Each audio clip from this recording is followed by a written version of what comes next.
Lero pa 1 April 2024 ndi siku limene limachedwa kuti Fool's Day, limene linakhazikitsidwa pa dziko lonse lapansi kuti anthu azingonamizana nkhani zosiyanasiyana. Anthu amangonamizana basi monga mmene anamanamizirana andale. Ena amakhoza kumanena kuti akuti amwalira, akuti apanga ngozi, iya insinje wakuti wasefukira, koma zimene zozo zili zonama. Ndi siku limene linangokonzedwa basi ndi anthu akalewo kuti anthu azinamizana. Koma ine ngati Bon Kalindo, nkhani zimene ndabwera nazo pano sizonamanso ayi, ndi zenizeni, chifukwa inu Amalawi mmayenera kuti muziziwa kunena kuti kodi chimene chikuchitika m'Malawi muno ndi chani.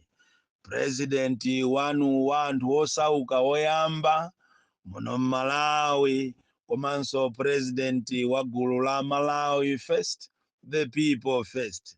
Gulu limene timangoyima pa chilungamo, sitimanenanso kuti kapena kuyang'ana kuti uyu ndi wa MCP, sitiona kuti uyu ndi wa UDF, sitiona kuti uyu ndi wa PP, sitiona kuti uyuyu ndi wa DPP, ayi sitionanso kuti uyu ndi wa UTM. Tikunena kuti UTM chipani cha UTM chipani chimene chimapanga phokoso kwambiri pa social media, koma ikafika nkhani nthawi ya masankho chimakhoza kukapeza 5, kukapeza 9.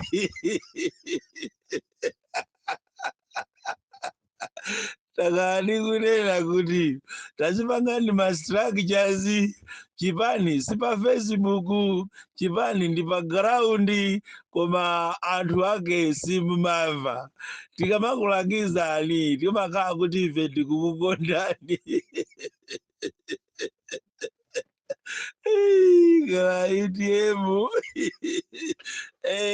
ndipo chocho siku la lero la pa Fool's Day, ndikufunireni zabwino zonse a Malawi kuna kulikonse kumene uliko, kunena kuti ife koma ngati a Malawi First tikuwuzanibeni chilungamo basi.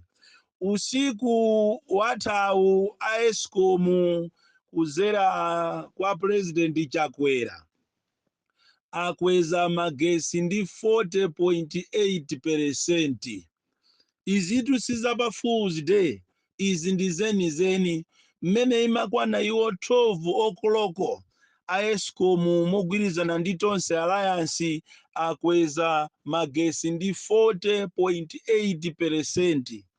Muziko limene anthu ake ndi opanika kale, akukhalira mphati, ziko limene anthu ake akuzunzika, ndi ziko limene anthu ankaliyembekezera kuti magesi azakhala otchipa, china chilichonse chizakhala chikuyenda bwino, koma tikunena pano magesi akwezedwa mwachinunu, mobisa, pakati pa usiku ngati okuba ndi 40.8%. Kwa amene munapita ku sukulu mukafufuza bwinobwino muona kunena kuti ndiye kuti izi zikutanthauza kunena kuti pa 100 kwacha ina iliyonse mukumachajidwa po 41 kwacha, kusonyeza kuti ndalama imene ndiyosika ndi kale yagwa kale mphamvu, ndiye muzichoseredwa 41 kwacha kuti muzipereka ku magesi pa 100 kwacha ina iliyonse. Ndi ukapolo umene ngakhale akatolika ananenapo kale kunena kuti ulendo wa kubaga moyo ndi ulendo wa mavuto kwambiri, ndipo aliyense akuyenera kuti avale zilimbe, aliyense alimbe ndi moyo wake, fache mavuto amene tikuwaonawa amene wandiwongoyamba chabe, ndi materials chabe eni osanafike, chifukwa ndiye kuti mmene zateremu ndiye kuti zinthu zambiri zidula. Ngakhale solo mazi amene tiyembekeze kuti mazi posachedwa pompano akwera. Komanso malingana ndi kafukufuku amene ife tampanga ngati a Malawi First, posachedwa pompano ngati lisali lero kapena mawa, onse amene amayendesa maminibasi mu mzinda wa Blantyre ayamba kunyanyala, chifukwa cha chisankho chimene apanga a Blantyre City yokuti azichaja maminibus modula kwambiri, awonjezera mitengo imene amachaja pa minibus ina iliyonse imene imayenda mu mzinda wa Blantyre. Choncho ndiye kuti anthu amene ali ovutika ndi kale uku azilipira maminibus modula, mbali inayi azilipira magesi modula, mazi. Ndiye kuti ulendo wathu opita ku Bagamoyo tipitirirabe ya Malawi tikuvutika kwambiri muziko limene ainyakewo amangodya zinthu za ulere, magesi ya ulere, mazi ya ulere, zovala za ulere. President Chakwera amene yoyo ndipo alibe nazo ntchito, ndi chifukwa chake akupanga zimene zizi mobisa pakati pa usiku. Kwa nthawi yayitali ndakhala ndikumamvera debate ya ukandidecha wa vice president wa ziko lino. Anthu ambiri amachita compare ndi upresident kapena vice president wa Justin Malewezi amalemu. Ndipo anthu akhala kunena kuti vice president chakuche Chilima ndiye nayenso azatani azayima. Izi ndakhala ndikumapanga kafukufuku kuti ndifufuze zeni ndiziziwe, chifukwa nthawi zambiri kumangopanga zinthu opanda evidence, opanda nazo umboni, umakasupula maliro ayenyake. Nafuna kuti Amalawi muziwe izi lero, makamaka inu amene mukumanena nkhani imene ya 2025 makamaka kuima kwa Achilima pa mpando umene wa upresident, kunena kuti a vice president amalemu a Justin Malewezi anayima ngati vice president wa Dr. Bakiri Muluzi mu 1994, ndipo imene inali first term yawo. 1999 ndi pamene amayima second term yawo. Mu chaka cha 2004 ndi pamene a Justin Malewezi ataona kunena kuti Abakiri Muluzi asankha Abingwa Mutharika kuti akhale president, iwowo sizinakhalire bwino, anayima independent ngati candidate, anasankha a Korea Mpasa ngati vice wawo. Mu 2004 loyo tikufuna tu inu Amalawi mumvesese makamaka lero pa Fool's Day pamene andale amapusisana. Yo Fool's Day yawo ndi ya siku ndi siku. Andale musamaone akamakhala ku mipando kuja amakhala kuti pomene kuja akungokhalirako maudindo, koma ngati kuli anthu amene akupusisana, anthu amene akujudulana, ndiye andale. Izitu zimachitika pamene popo chigamulo chisanabwere, chifukwa chigamulo chimene chinachitika pakati pa Dr. Bakiri Muluzi UDF versus Malawi Electoral Commission, case number 1 ya 2009. Chigamulo chimene chichi chinabwera Malewezi atayima kale ngati president wa ziko lino mu 2004. Ndipo mmene Abakiri Muluzi amapita ku court kukafuna kuchita seek clarification yakuti akhoza kuyimanso, atafunanso kuti ayimenso, ataona kuti Bingwa Mutharika sanasunge pangano, ndi pamene court limakachita interpret kunena kuti Abakiri Muluzi sangayimenso. Ndipo ataunikira malamulo anayika ndi vice president yemwe kunena kuti anthu amene wawa sangayimenso ngati atayima kale 2 consecutive terms.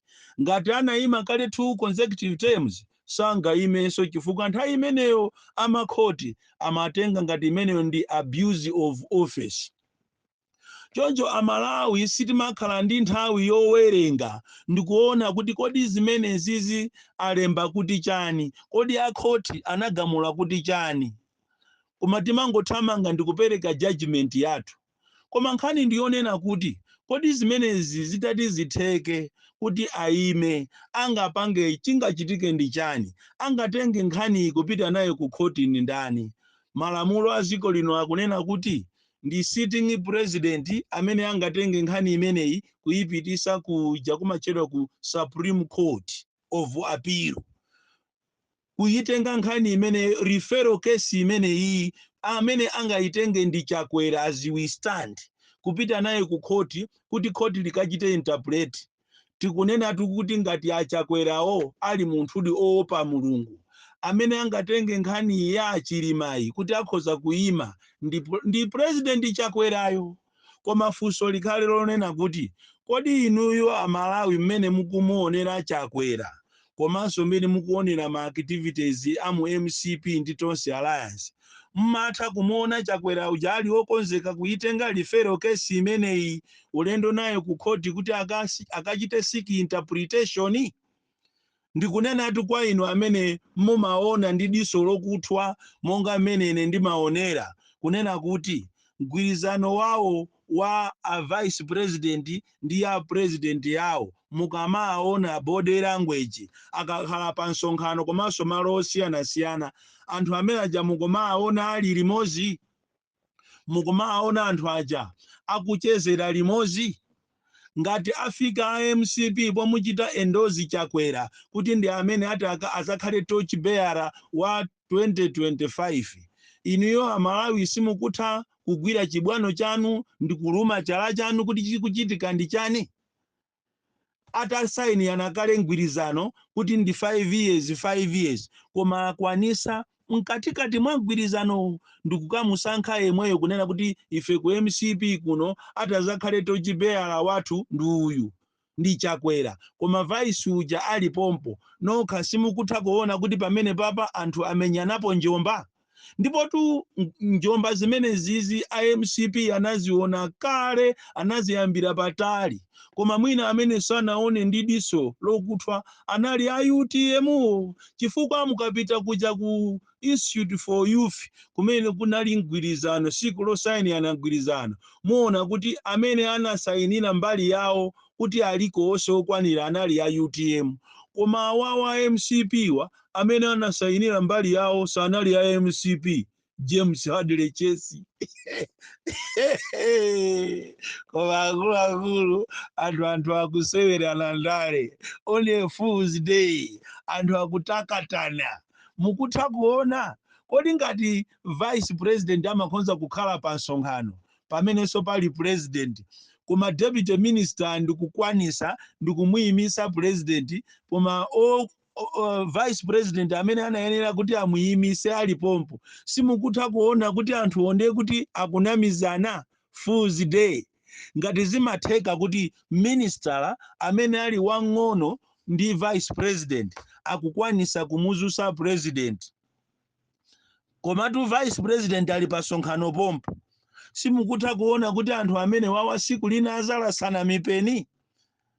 Izi tu Amalawi tikukambirana lero pa Fool's Day, tikungofuna kuti mukamapanga phokoso lija muzikhala kaye mutapeza nthawi muziko lanu lotenga nkhani za ku khoti ndikumazisatira bwinobwino, kumawerenga ma judgment. Kodi judgment ina anayitulusa ananena kuti chani? Osamangothamanga ndikungochita judge zimene inu mukuziganiza kapena kulankhula zimene inu mwaziganiza osafufuza bwinobwino kuti kodi akuti chani.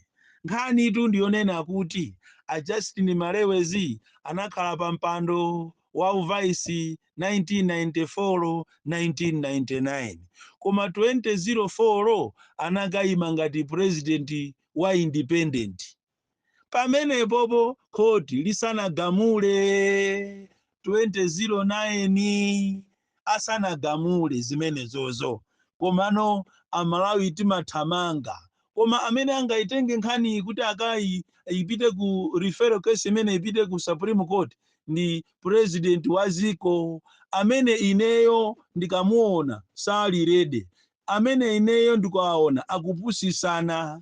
Ndipo tinanena kale kunena kuti muvi woyang'anira sumachedwa kulowa m'maso. Izi tinayamba kuwauza a UTM kale, koma popeza inefe timaoneka ngati ndife okudya kokeli, okudya chamba, takhala tikuwauza kuti anzanu akukupusisani, akupanga pusi ndi pusi, koma iniyo mukugona kwambiri, siku lina muzatitimuka bedi yanu ili panja pa nyumba. Lero tundizi IUTM. Ela on a Fool's Day. Tafufuzani. Ndipo ana ngakhale amu UTM momo ayamba kumasintha zina la abambo wawo kumalembesa lina. Uzakamuona mwana wa nyumba mwako akumalembesa zina lina, iwe uli bambo momo, uziwe kuti zinthu zavuta. IUTM ena akumapangisa misonkhano koma sakupangisa misonkhano atavala makaka awo IUTM. Oh yes, oh yes, oh yes.